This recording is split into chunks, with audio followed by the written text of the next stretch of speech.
Well, hello everyone, and welcome to our third edition of Q&A with the Superintendent regarding the June 17th budget revote. I'd like to start today by reading from an email received from Jim, a resident, who says the following. Jeff, thanks for your reply. As a longtime supporter of the West Irondequoit Central School District and a parent, I'm concerned over how we can continue to fund our system considering that Irondequoit is fully developed. That's a great point for two reasons. Number one, when people talk about the tax rate for West Irondequoit, they talk about it being one of the highest. And one of the reasons, the main reason that the property taxpayer burden is so high is because we have fewer businesses to offset that property tax burden. So we've been aware of this problem, Jim, about fully developed Irondequoit and how it's affected our property taxpayers traditionally.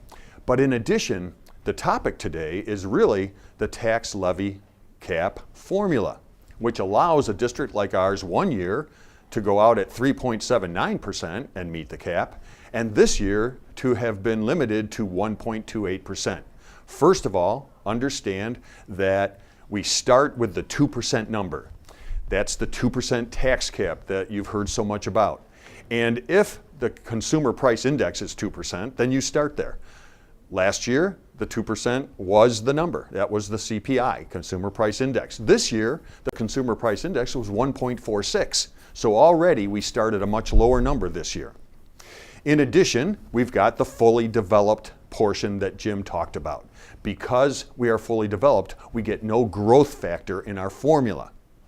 And that hurts us compared to a district, for instance, like Webster, who has unbelievable growth every year. So that assists them in their formula and assists them in the total of their tax cap. So the other piece of this is last year when we were able to go from 2.0, the number you have to start with, to 3.79, almost all of that was because of costs that we incurred on pensions.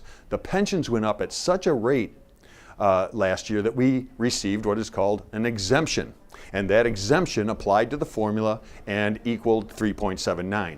This year, the problem is basically that pensions went up in cost again, but not nearly as much as last year, so we received no exemptions.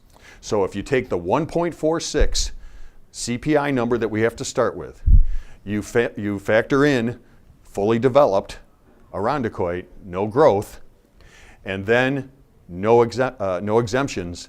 That's why our tax cap this year was 1.28, and that's what forced our board and our administrative team to say, we can't cut the $950,000 that we would have to cut to go out at that cap. We have to break the cap and have the community weigh in on the 3.9% that's necessary to continue our program.